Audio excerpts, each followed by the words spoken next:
This is Killer Innovations, a show about ideas, creativity, and how you can innovate. Welcome to the Innovator's Garage, where you learn to create your next game-changing killer innovation.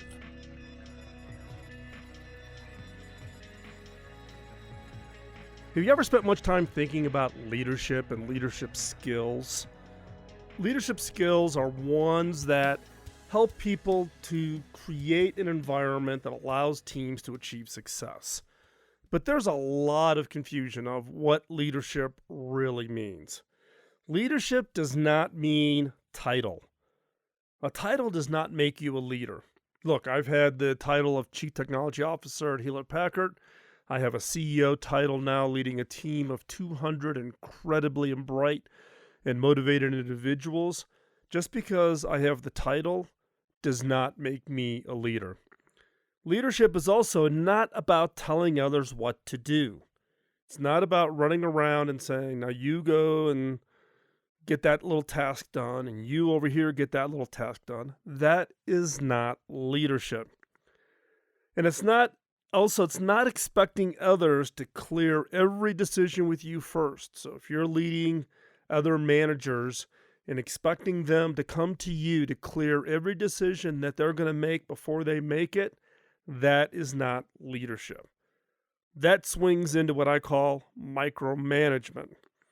Leadership it's about inspiring others. It's about motivating others to achieve success beyond what they could have ever imagined. And again, it has no relation to title. And when I think back to people in my career who showed me those kinds of leadership abilities, I naturally gravitated. I wanted to be on their team. I wanted to be part of that project. I wanted to achieve that success. Now, one person that I've talked about a lot in the show over the last 14 years is Bob Davis. Bob was my mentor. He hired me in my first what I would call my first real job. But it was through Bob's, I don't know what you want to call it, really modeling leadership with the teams that I was on or teams that I watched him lead that really drew me to him to understand and dissect, why was he special? Why was he different from other people in leadership positions? People that were in management positions. I wouldn't even give them the credit of being and calling them leaders.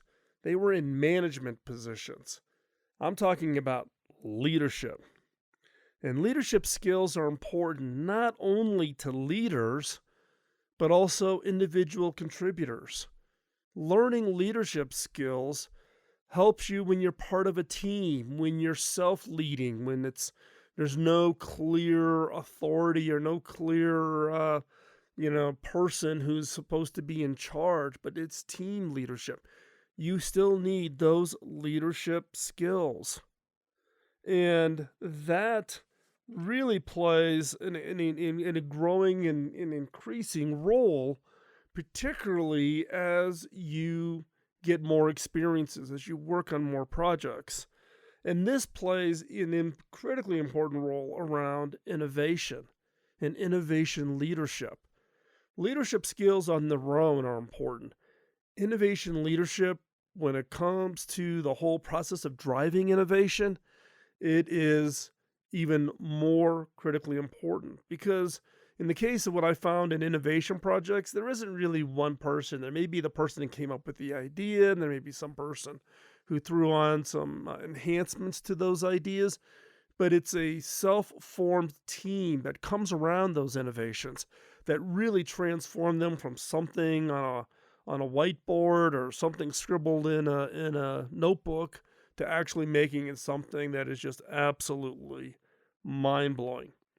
But when you take a look at top leaders, whether it's leaders in organizations, leaders in government, leaders in your life, what is that one key ability? When I dissect leaders that I have been heavily influenced by, that key skill is influence. Now, influence comes across as being something soft and fuzzy and kind of hard to get your arms around, but that's what we're going to talk about today. What is influence? What are the characteristics of influence? And then how do you use influence to play a leadership role around whether it's innovation or your work or even amongst your friends and family in influencing them on how to look at the world differently or how to think about a problem differently. So what is influence? Influence, there's really two definitions that I like for the word influence. There's one that says the power to cause change without forcing the change to happen. The power to cause change without forcing those changes to happen. It's not about reaching in there and making the change happen or getting in there and doing the task or getting in there and telling people, what the correct answer is. It's about the power to cause change without forcing those changes to happen. A second definition that I really do like also is a person that affects someone in an important way. A person that affects someone in an important way. So let me ask you a question. Who have been the influencers in your own life? Who have been the ones that have had some form of an effect on you in what you think, in what you do, your career choices, your success? An influencer in your personal life could be, if you're married, your spouse. It could be an old boss. It could have been a teacher. It could have been a professor. It could have been a friend of yours who you just admire and they're inspirational for you, and that influence on you wanting to model that behavior or to achieve what they have been able to achieve. So think about what has been that influence on you. When have you seen someone use influence to make something happen? And again, it's not about making it happen. Influence is about that power to cause change without forcing those changes to happen. And what I'll tell you is that what you'll find is that influence is core to leadership, what I'm calling leadership. Now, I've spent a lot of time, I've looked at top leaders, whether it be politicians or whether it be statesmen, what I call statesmen, people that we gravitate to try to understand, or get their views and opinions and have them influence us on things that we had to think about doing for society or changes or helping solve critical issues.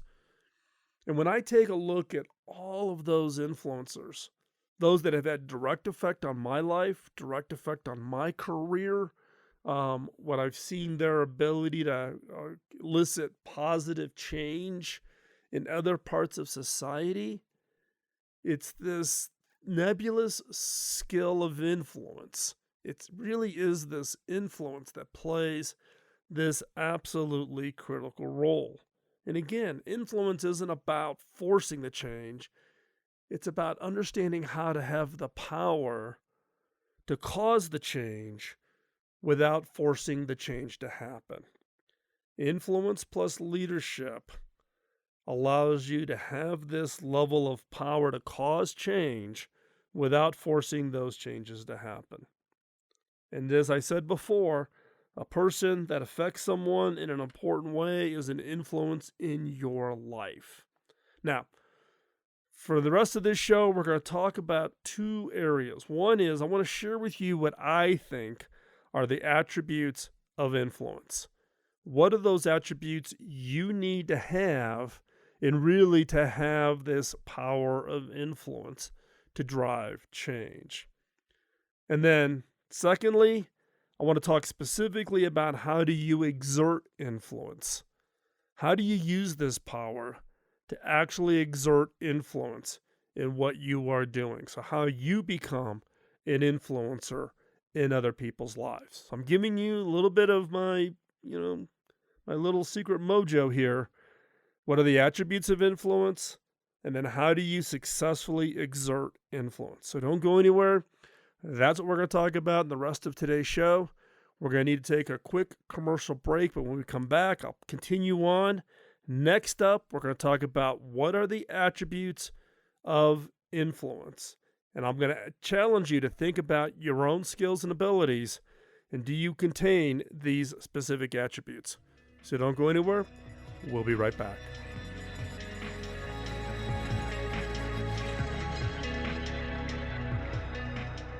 So what are the attributes of influence? What are those characteristics that a person needs to have in order for them to have this power of influence, causing other things to change without dictating it? That just purely you as an individual. What are those characteristics? Okay.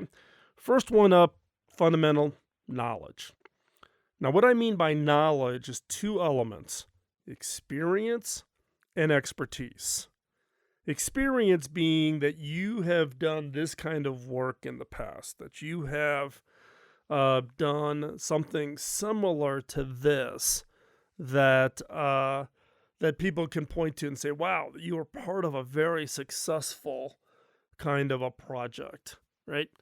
In my early days in my career, I got involved in some projects that turned out to be part of teams that achieved, really high profile success. And therefore, that was what gave me at least some level of experience to know how to, or learn from those projects, to know how to bring those to other teams. It's not that dissimilar to, look, there was 9 engineers on the original Apple iPhone. Andy Grignon, who I know, who I worked with at HP, he was part of that original team that created the original iPhone. Andy walks into a room, people know who he is, he's known as one of the 9, and he has instant credibility because of that experience of having worked that closely with Steve Jobs to create the iPhone. So what is your experience? It doesn't have to be something as major as that, but you have to show some level of experience in order to have influence. The other is expertise. Do you have the expertise that they're looking for? Whether it's college, not always required, but if you have a degree in a certain area or a certain university under a certain professor, that can be part of this knowledge. So, assuming you've got the knowledge, which is not just, you've read a book or you graduated, but you've actually applied it and got some experience. The second attribute of influence is credibility. Credibility, past actions.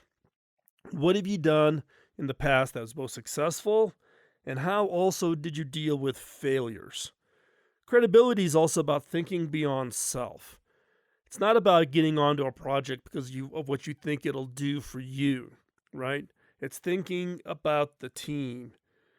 In this credibility, you need to show that you are willing to work for the larger, mutually beneficial goal. It isn't always about you. It's about the team. If you're going to influence is also about being a magnet, attracting people to you.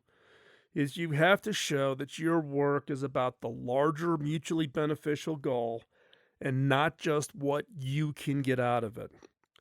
The other on credibility is follow through. If you say you're going to do it, do it. This is absolutely critical for innovation. There's a lot of people who do a lot of talking about innovation. There's a lot of people who write ideas in notebooks. There's a lot of people who've got, postcards posted all over the whiteboards, etc.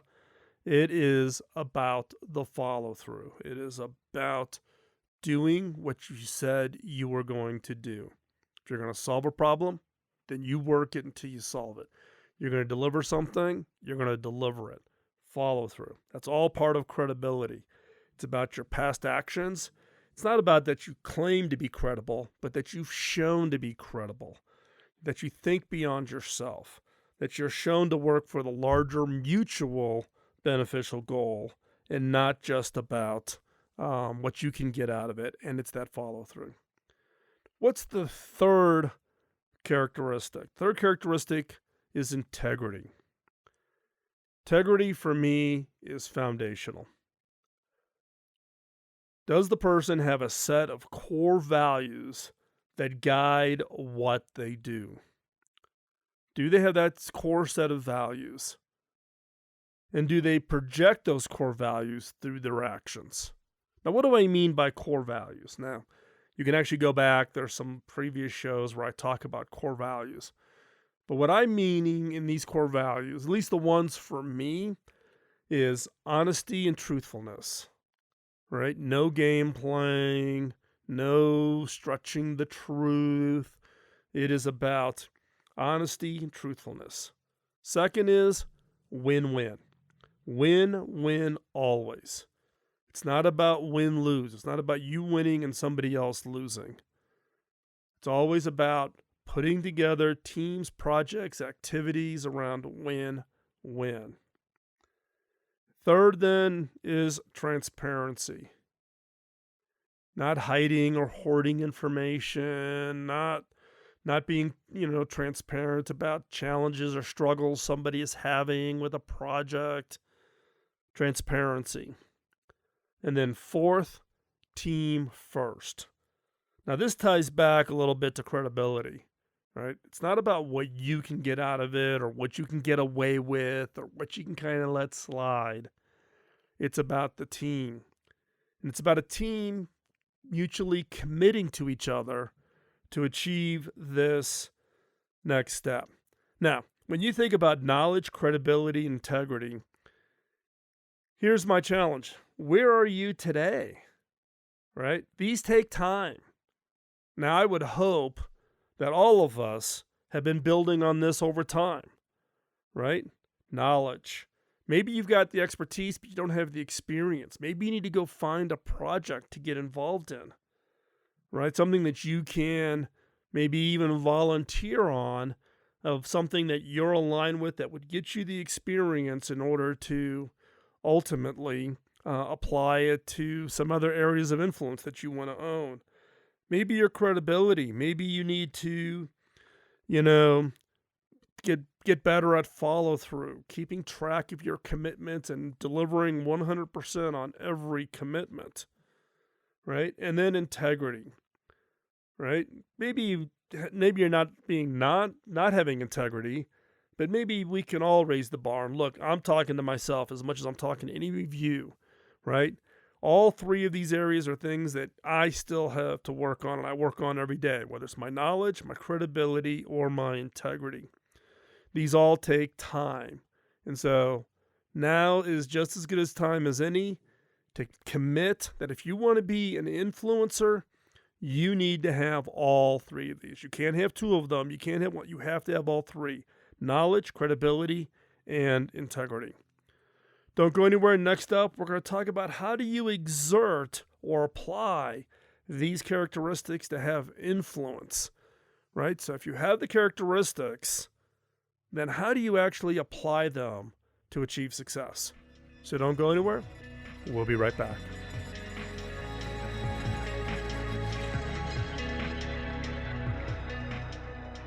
So assuming that you now have understood the characteristics of influence: knowledge, credibility, and integrity, how do you use these newfound skills? How do you apply them to have influence on others? Now, there's no magic to this. This isn't like, okay, now you need to hypnotize somebody. No. Actually, the most non-obvious answer to that one question is the most powerful influence you can have is often not trying to influence somebody. Don't be overt. Don't go in with the strategy of how do I influence that person, because it will be transparent. They will see it, and they will ignore it. It'll come across as bullying or fake. So, again, the most powerful influence you can have is often not trying to influence somebody. So now what you're saying, okay, great. Now what do I do? Well, how do you exert influence without authority?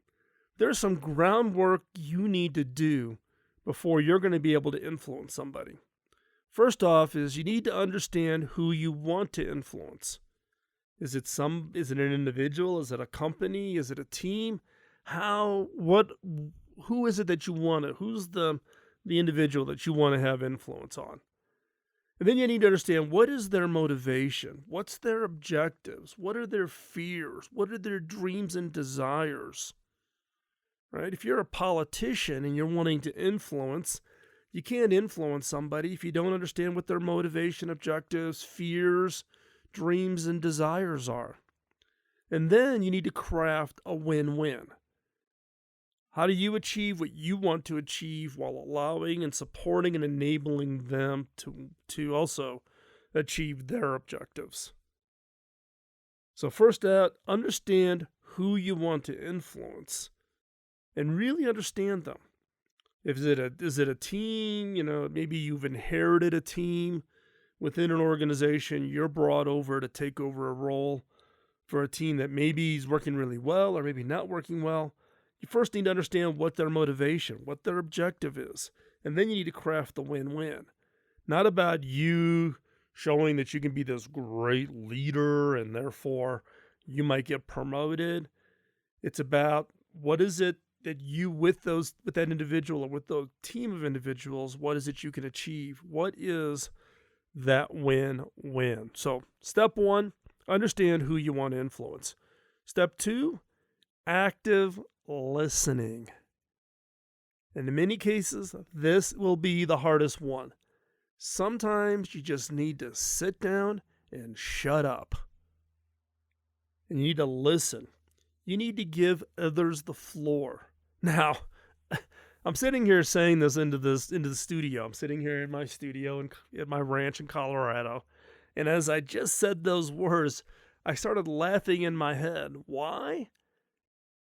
Because I am one of those individuals. You give me 3 talking points on a microphone and I am off to the races, right?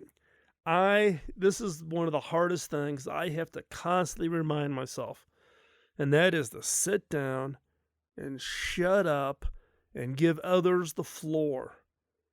Help others feel like they've been heard, right? In my role, whether I spent the last, 5 years at HP as being the spokesperson for HP. So I was on, you name the news show, Fox, CNN, CNBC, Bloomberg.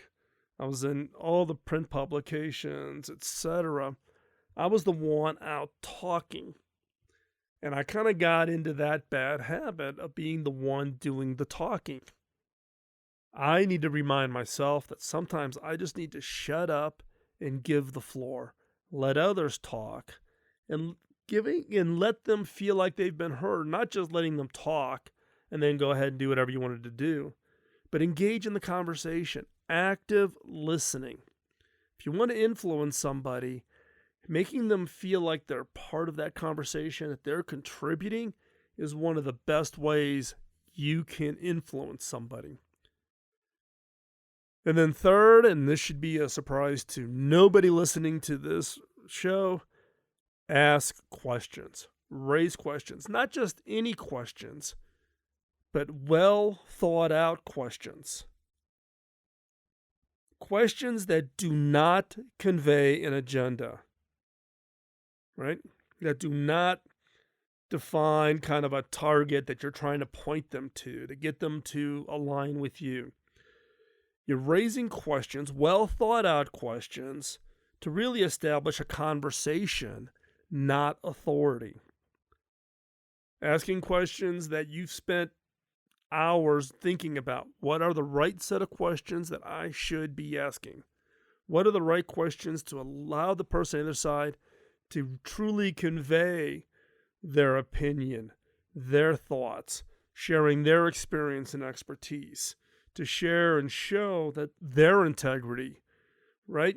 All of those things help build influence. And influence, in many cases, can be two ways, or multiple people can be exerting influence on a team that allows that team to achieve success that they had just never thought they could achieve. So again, raise questions. Don't fall into the trap of asking the question to convey an agenda. Ask questions to establish the conversation. Open people up, getting them to engage with you. So again, the 3 pieces of advice that I would give you about exerting influence without authority is: 1, understand who you want to influence. What are their motivations, objectives, dreams, fears, concerns? And then craft a win-win. 2, active listening. Sit down, shut up, give others the floor to allow them to feel like they've been heard. And 3, raise questions, well thought out questions, not to convey an agenda, but to establish the conversation. So, this show we've been talking about leadership skills, and specifically the leadership skills related to innovation. And leadership skills are even more important for innovation because many organizations are stumbling, fumbling, trying to get their arms around what this whole concept of innovation is. And for me, influence is absolutely core to leadership. Somebody coming in and just saying, "Oh, I'm going to be the new leader of innovation," and not have the ability to influence the organization, influence other leaders, influence teams, motivate people to do things that they just never thought were possible, will doom the innovation effort to failure. You must have the skill of influence. And again, the attributes for influence is you need to have the knowledge and experience. You need to have done it. You may need to go out and volunteer and be part of somebody else's team in order to have achieve some past experience. 2 is that credibility. And 3 is integrity. So let me ask you a question. On those attributes, how do you stack up? Be honest. And what is it that you need to work on? And look, I may be talking to you, but I'm also talking to me. These are things that I constantly have to remind myself about also. None of us have this completely locked down, figured out, and we have our entire act together. Right? I stumble, I have challenges, I have failings that I would like to keep hidden and not share. But when it comes to influence, if you want to be an innovation leader, then you really need to think about the attributes and then how do you exert influence to achieve that success. With that, I'm going to wrap up this first 3 segments. As usual, in the 4th segment, we will have the new episode of 5 Minutes to New Ideas. In segment 4, this is something we've been trying now for, I think we've probably got about a dozen shows under our belt. We also now have it as a standalone show, so you can go out to Apple iTunes and Spotify and others. You just search for 5 Minutes to New Ideas. It's a 5-minute segment asking you some questions to cause you to use it as a catalyst to come up with new ideas, new products, new services, new businesses, or to solve a problem that you may be facing in whatever it is you do each and every day. So check it out. Stay tuned. Don't go anywhere. You want to listen to segment 4, but also hop on over and subscribe to 5 Minutes to New Ideas, and that way you can get your 5-minute fill and be challenged to come up with that next great innovation. And with that, we'll be right back after this short commercial break. Don't forget, show notes are over at killerinnovations.com.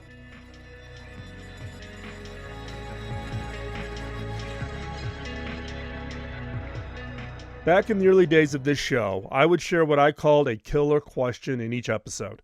These questions were designed to be used in your personal, team, or organization's innovation efforts. Now, based on feedback from listeners just like you, we've decided to bring it back with some improvements. Each episode of the Killer Innovations has a segment that I'm now calling 5 Minutes to New Ideas. It's designed for the creative mind looking for that next great idea. Each episode will challenge you to think differently about yourself, your business, and your products and services by asking unique, funny, and sometimes crazy questions. These questions are designed to force you to look beyond the obvious and to uncover ideas and opportunities you never before considered. So, get out your notebook and be ready to uncover that game-changing idea. Here is 5 Minutes to New Ideas.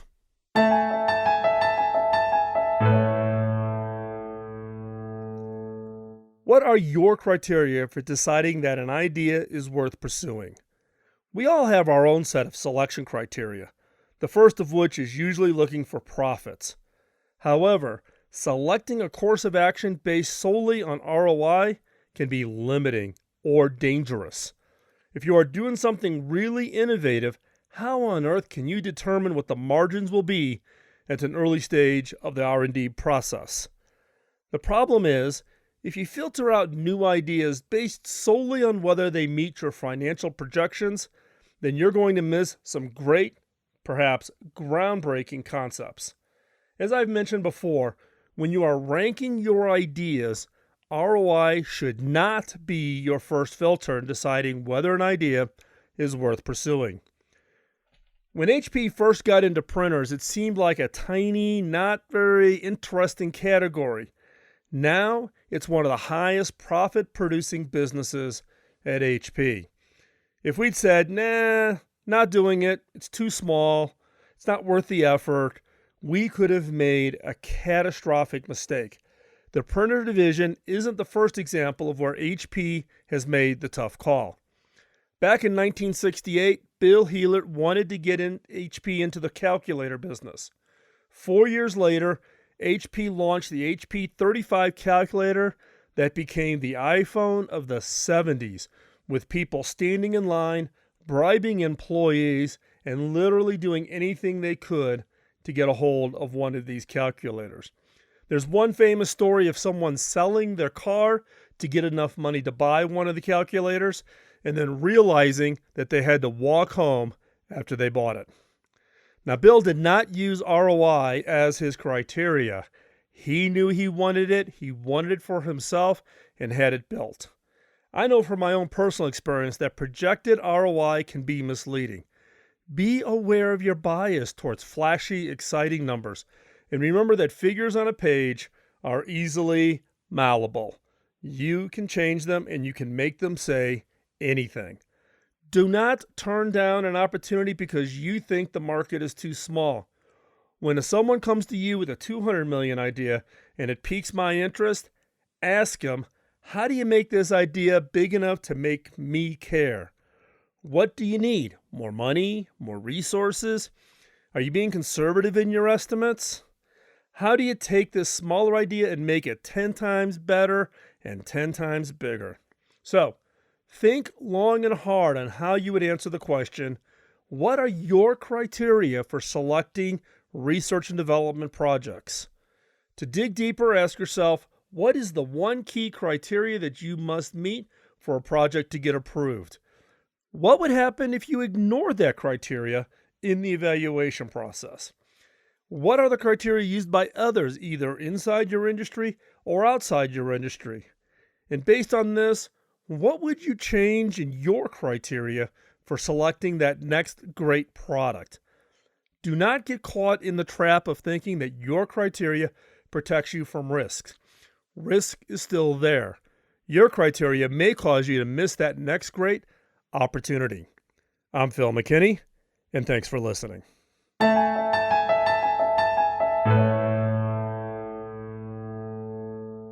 Thanks for taking the time out of your busy schedule to join in. If you have any comments or suggestions, drop me a note at phil@killerinnovations.com. Beyond this show, I write about my personal experiences of being in the innovation game for the last 2 decades. Topics include innovation, creativity, culture, team building, metrics, frustrations, leadership, and how to win. You can find that content over at philmckinney.com. You can also find out information about my book, Beyond the Obvious, including extensive excerpts over at beyondtheobvious.com. You can find hardcover, digital, and audio versions of my book on Amazon or wherever you get your books from. Now, the reason I started this show back in 2005 was to pay back my early mentor. My first mentor, Bob Davis, invested an immense amount of time in training and coaching me, which had a major impact on my career. When I went back and asked him how I could pay him back, he laughed and said I couldn't. I had to pay it forward. If I could ask for a favor, could you help me pay it forward? How? 1, by giving us a rating wherever you get your podcast, as that helps spread the word. And 2, by telling others about the show. If you want to be part of the conversation between the shows, I hang out in the Innovators community on Slack. The Innovators community is a private community of vetted innovators who help each other succeed. Check it out at theinnovators.community. This episode of Killer Innovations was produced by the Innovators Network. You can find the show notes and the entire show catalog going back to 2005 at killerinnovations.com. I'll talk to you next week, and in the meantime, go out and change the world with your killer innovation. Bye-bye.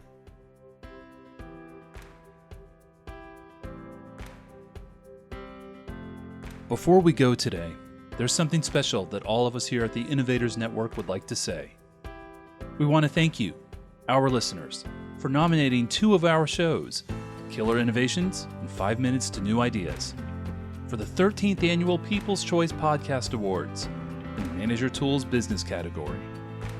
We are honored and humbled by these nominations, and we know we could never have done it without the loyal support of our listeners.